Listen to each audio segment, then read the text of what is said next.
everybody. Today we will be reading FGTeeV Campfire Tales, Part 11.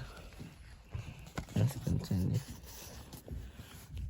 A coyote looked at Moomy. It snarled, but Moomy snarled right back, and it instinctively knew better than to bother a mother looking for her son, and scampered away. Moomy exhaled. She was disappointed that it hadn't been Sean, but it could have been worse. She turned to leave, and "Ah!" she screamed. The mummy grabbed at Moomy's arm. It was wrapped in bandages from head to toe. Only its fingertips and its eyes were uncovered. Its cracked yellow fingernails grazed the Moomy's skin, but she managed to pull away. She turned and ran as fast as she could down the path. The mummy limped after her. It dragged the strands of frayed bandages through the dirt behind it. Moomy called out, "Sean! Sean!" loudly this time.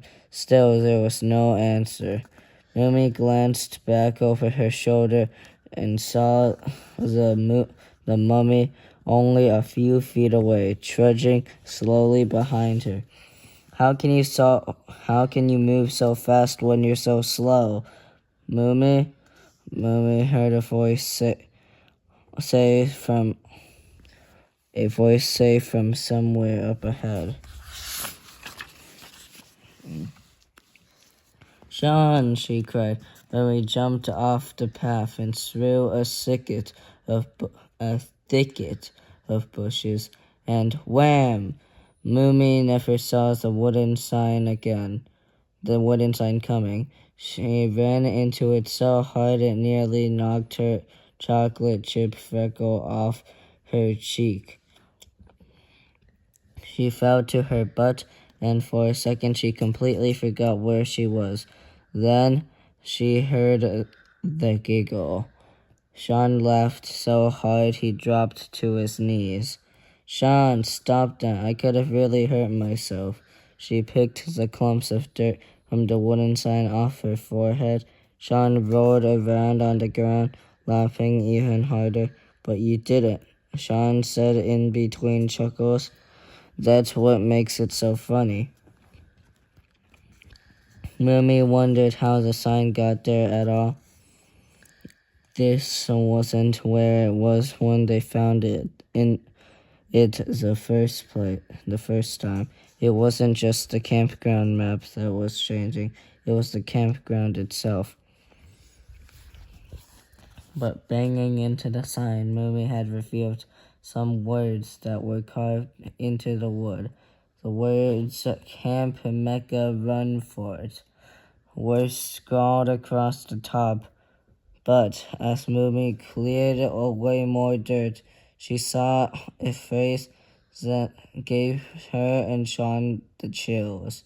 It said, "Watch your words, don't say them thrice, or the monsters that may not be so nice." What does that mean? Sean wondered. I think it means that monsters appear when we say their names 3 times. Moomy thought out loud. Daddy said Bigfoot 3 times in his song. Sean said, "That's right," said Moomy. "And you said mummy 3 times when we were arguing." "No, I said Moomy." But as soon as Sean said the word, he realized the way he pronounced it sounded like mummy. He slapped his hands over his mouth. "We have to warn Daddy," they both said at the same time. Chapter 8. "Unless, of course, there's a sea monster in this lake," Daddy continued. Lexi gasped. "Sea monster?" Daddy nodded to say yes. He leaned forward on his bench seat and narrowed his eyes. "A sea monster," he said in all seriousness.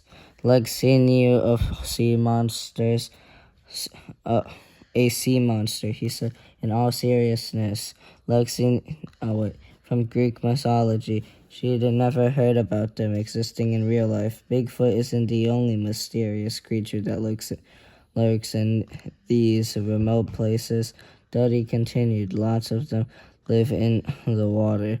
The Loch Ness Monster, the giant squid, Jaws. Duds, you're starting to freak me out a little bit. Lexi peeked over the side of the rowboat to see if something was lurking underneath. Suddenly, the lake turned scarier than it had just a moment ago.